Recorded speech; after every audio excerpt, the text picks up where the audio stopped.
Jane Eyre by Charlotte Bronte. Chapter 28.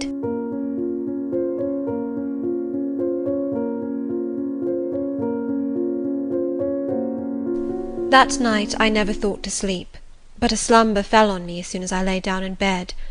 I rose. I was dressed, for I had taken off nothing but my shoes. I knew where to find in my drawers some linen, a locket, a ring.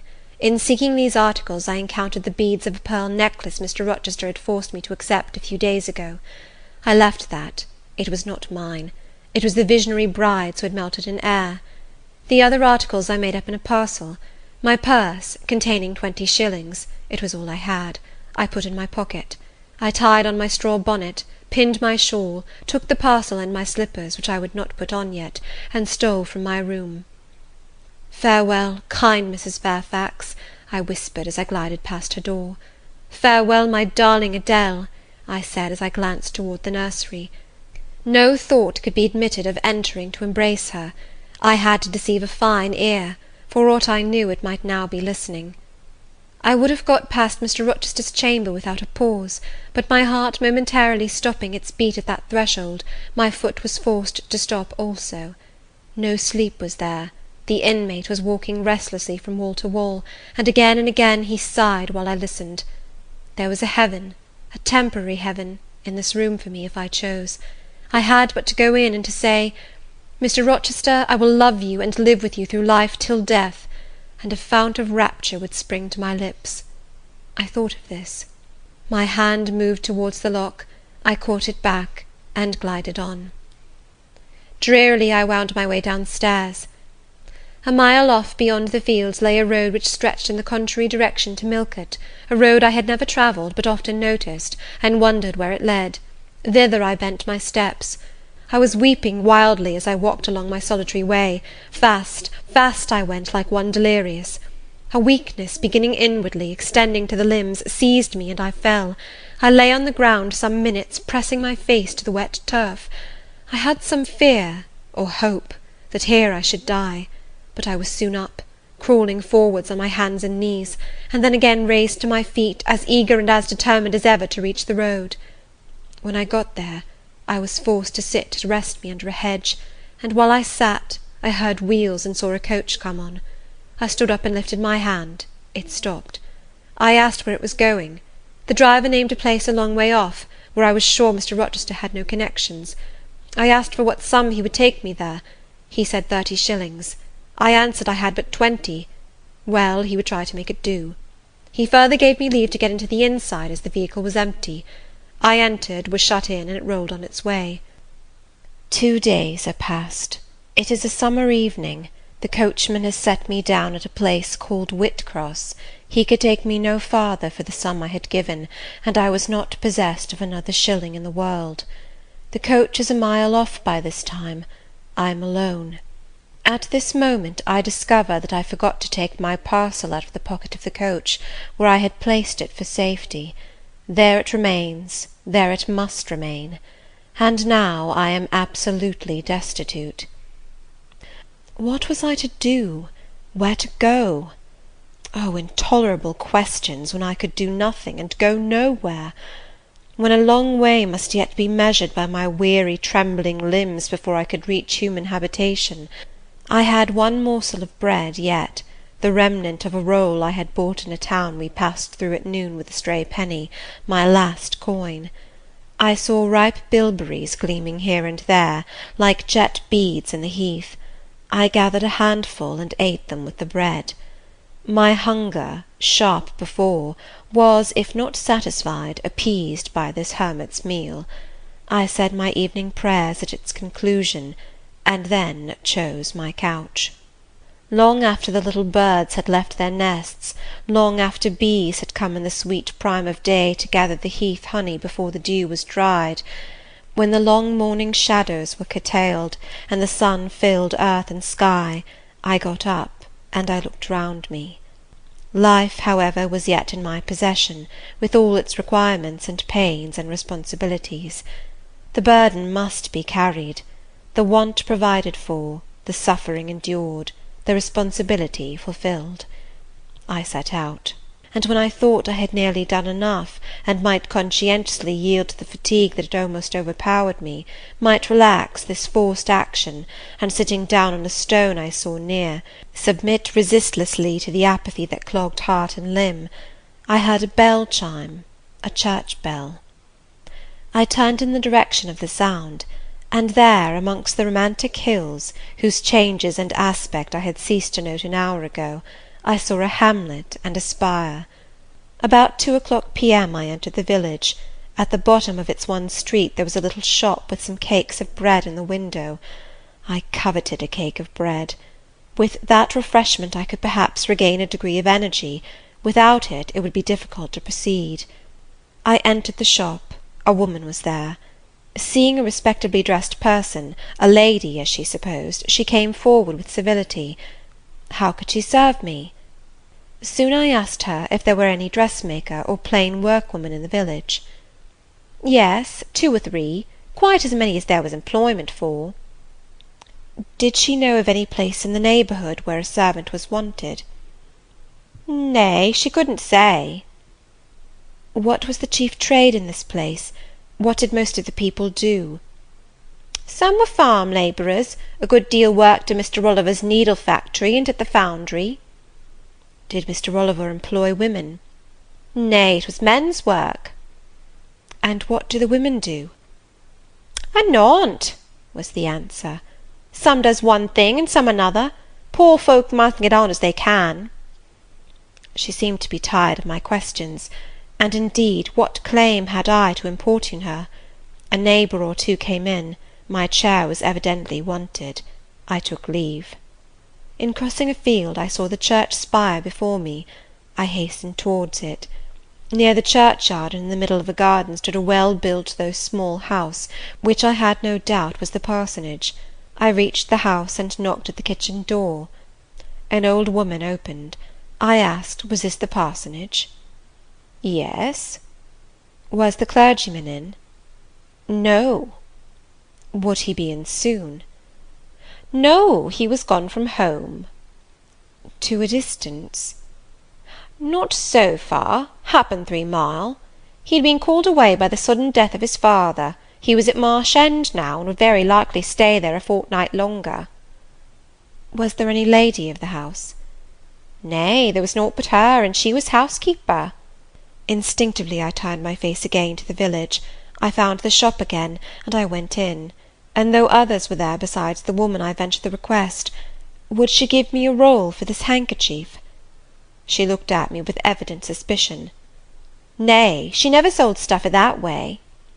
Almost desperate, I asked for half a cake. She again refused. How could she tell where I had got the handkerchief? She said. Would she take my gloves? No, what could she do with them? A little before dark I passed a farmhouse, at the open door of which the farmer was sitting, eating his supper of bread and cheese. I stopped and said, Will you give me a piece of bread, for I am very hungry? He cast on me a glance of surprise, but without answering he cut a thick slice from his loaf and gave it to me. I imagine he did not think I was a beggar, but only an eccentric sort of lady who had taken a fancy to his brown loaf. As soon as I was out of sight of his house, I sat down and ate it. I groped on. Again a whitish object gleamed before me. It was a gate, a wicket. It moved on its hinges as I touched it. On each side stood a sable bush, holly or yew. Entering the gate and passing the shrubs, the silhouette of a house rose to view, black, low, and rather long, but the guiding light shone nowhere. All was obscurity. Were the inmates retired to rest? I feared it must be so. In seeking the door I turned an angle. There shot out the friendly gleam again, from the lozenged panes of a very small latticed window, within a foot of the ground, made still smaller by the growth of ivy or some other creeping plant, whose leaves clustered thick over the portion of the house wall in which it was set. The aperture was so screened and narrow that curtain or shutter had been deemed unnecessary, and when I stooped down and put aside the spray of foliage shooting over it, I could see all within. I could see clearly a room with a sanded floor, clean scoured. a dresser of walnut with pewter plates ranged in rows, reflecting the redness and radiance of a glowing peat fire. I could see a clock, a white deal table, some chairs. The candle, whose ray had been my beacon, burnt on the table, and by its light an elderly woman, somewhat rough-looking, but scrupulously clean, like all about her, was knitting a stocking. I noticed these objects cursorily only. In them there was nothing extraordinary. A group of more interest appeared near the hearth, sitting still amidst the rosy peace and warmth suffusing it. Two young, graceful women, ladies in every point, sat, one in a low rocking-chair, the other on a lower stool. Both wore deep mourning of crape and bombazine, which sombre garb singularly set off very fair necks and faces. A large old pointed dog rested its massive head on the knee of one girl. In the lap of the other was cushioned a black cat. "Listen, Diana," said one of the absorbed students. "Franz and old Daniel are together in the night-time, and Franz is telling a dream from which he is awakened in terror. Listen." And in a low voice she read something, of which not one word was intelligible to me, for it was in an unknown tongue, neither French nor Latin. Whether it were Greek or German I could not tell. "Is there any country where they talk that way?" said the old woman, looking up from her knitting. "Yes, Hannah, a far larger country than England, where they talk in no other way." "Well, for sure case, I knownt how they can understand to one t'other, and if either of you went over there, you could tell what they said, I guess." "We could probably tell something of what they said, but not all, for we are not as clever as you think us, Hannah. We don't speak German, and we cannot read it without a dictionary to help us." The woman rose. She opened a door, through which I dimly saw a passage. Soon I heard her stir a fire in an inner room. She presently came back. "Ah, childer," said she, "it fair troubles me to go into yond room now. It looks so lonesome, with a chair empty, and set back in a corner." She wiped her eyes with her apron. The two girls, grave before, looked sad now. "But he is in a better place," continued Hannah. "We shouldn't wish him here again, and then nobody need to have a quieter death nor he had." "You say he never mentioned us?" inquired one of the ladies. "He hadn't time, bairn. He was gone in a minute, was your father. He had been a bit ailing like the day before, but not to signify, and when Mr. St. John asked if he would like either of you to be sent for, he fair laughed at him. He began again with a bit of heaviness in his head the next day, that is a fortnight sin, and he went to sleep and never wakened. He were almost stark when your brother went into the chamber and found him. Oh, childer, that's to last to the old stock, for ye and Mr. St. John is of like a different sort to them that's gone, for all your mother wore mitch o' your way, and almost as book learned. She were the picture of ye, Mary. Diana is more like your father." I thought them so similar, I could not tell where the old servant, for such I now concluded her to be, saw the difference. More desolate, more desperate than ever it seemed from contrast. And how impossible did it appear to touch the inmates of this house with concern on my behalf, to make them believe in the truth of my wants and woes, to induce them to vouchsafe a rest for my wanderings. As I groped out the door and knocked at it hesitatingly, I felt that last idea to be a mere chimera. Hannah opened. "What do you want?" she inquired in a voice of surprise, as she surveyed me by the light of the candle she held. "May I speak to your mistresses?" I said. "You had better tell me what you have to say to them. Where do you come from?" "I am a stranger." "What is your business here at this hour?" "I want a night's shelter in an outhouse or anywhere, and a morsel of bread to eat." Distrust, the very feeling I dreaded, appeared in Hannah's face.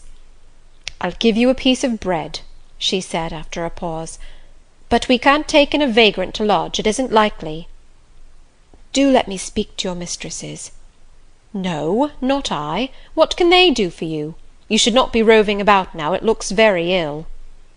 "But where shall I go if you drive me away? What shall I do?" "Oh, I'll warrant you know where to go and what to do. Mind you don't do wrong, that's all. Here is a penny, now go." "A penny cannot feed me, and I have no strength to go farther. Don't shut the door. Oh, don't, for God's sake!" I must, the rain is driving in. Tell the young ladies, let me see them. Indeed I will not. You are not what you ought to be, or you wouldn't make such a noise. Move off. But I must die if I am turned away. Not you. I'm feared you'd have some ill plans agate that brings you about folks' houses at this time o' night. If you've any followers, housebreakers, or such like, anywhere near, you may tell 'em we are not by ourselves in the house. We have a gentleman and dogs and guns." Here the honest but inflexible servant clapped the door to, and bolted it within. "I can but die," I said, "and I believe in God. Let me try to wait his will in silence." These words I not only thought, but uttered, and thrusting back all my misery into my heart, I made an effort to compel it to remain there, dumb and still. "All men must die," said a voice quite close at hand, "but all are not condemned to meet a lingering and premature doom such as yours would be if you perished here of want." "Who or what speaks?" I asked, terrified at the unexpected sound, and incapable now of deriving from any occurrence a hope of aid. A form was near. What form, the pitch-dark night and my enfeebled vision prevented me from distinguishing. With a loud long knock, the new-comer appealed to the door. "Is it you, Mr. St. John?" cried Hannah. "Yes, yes, open quickly." "Well, how wet and cold you must be, such a wild night as it is! Come in, your sisters are quite uneasy about you, and I believe there are bad folks about. There has been a beggar-woman. I declare she is not gone yet. Lay down there. Get up, for shame. Move off, I say." "Hush, Hannah. I have a word to say to the woman. You have done your duty in excluding. Now let me do mine in admitting her. I was near and listened to both you and her. I think this is a peculiar case. I must at least examine into it. Young woman, rise, and pass before me into the house." With difficulty I obeyed him. Presently I stood within that clean bright kitchen, on the very hearth, trembling, sickening, conscious of an aspect in the last degree ghastly, wild, and weather-beaten. The two ladies, their brother, Mr. St. John, the old servant, were all gazing at me. "St. John, who is it?" I heard one ask. "I cannot tell. I found her at the door," was the reply. "She does look white," said Hannah. "As white as clay or death," was responded. "She will fall. Let her sit." And indeed my head swam. I dropped, but a chair received me. I still possessed my senses, though just now I could not speak. "Perhaps a little water would restore her. Hannah, fetch some. But she is worn to nothing. How very thin, and how very bloodless! A mere spectre! Is she ill, or only famished? Famished, I think. Hannah, is that milk? Give it me, and a piece of bread." Diana, I knew her by the long curls which I saw drooping between me and the fire as she bent over me, broke some bread, dipped it in milk, and put it to my lips. Her face was near mine. I saw there was pity in it, and I felt sympathy in her hurried breathing. In her simple words, too, the same balm-like emotion spoke. "Try to eat." "Yes, try," repeated Mary gently, and Mary's hand removed my sodden bonnet and lifted my head. I tasted what they offered me, feebly at first, eagerly soon. "Not too much at first. Restrain her," said the brother. "She has had enough." And he withdrew the cup of milk and the plate of bread. "A little more, St. John. Look at the avidity in her eyes." "No more at present, sister. Try if she can speak now. Ask her her name." I felt I could speak, and I answered, "My name is Jane Elliot." Anxious as ever to avoid discovery, I had before resolved to assume an alias. "And where do you live? Where are your friends?" I was silent. "Can we send for any one you know?" I shook my head. "What account can you give of yourself?" "Sir, I can give you no details to-night." "But what, then," said he, "do you expect me to do for you?" "Nothing," I replied. My strength sufficed but for short answers. Diana took the word. "Do you mean," she asked, "that we have now given you what aid you require, and that we may dismiss you to the moor in the rainy night?" I looked at her. She had, I thought, a remarkable countenance, instinct both with power and goodness. I took sudden courage. Answering her compassionate gaze with a smile, I said, "I will trust you. If I were a masterless and stray dog, I know that you would not turn me from your hearth to-night. As it is, I really have no fear. Do with me and for me as you like, but excuse me from much discourse. My breath is short. I feel a spasm when I speak." All three surveyed me, and all three were silent. "Hannah," said Mr. St. John at last, "let her sit there at present, and ask her no questions. In 10 minutes more, give her the remainder of that milk and bread. Mary and Diana, let us go into the parlour, and talk the matter over." They withdrew. Very soon one of the ladies returned, I could not tell which. A kind of pleasant stupor was stealing over me as I sat by the genial fire. In an undertone she gave some directions to Hannah. Ere long, with the servant's aid, I contrived to mount a staircase. My dripping clothes were removed. Soon a warm, dry bed received me. I thanked God, experienced amidst unutterable exhaustion a glow of grateful joy, and slept.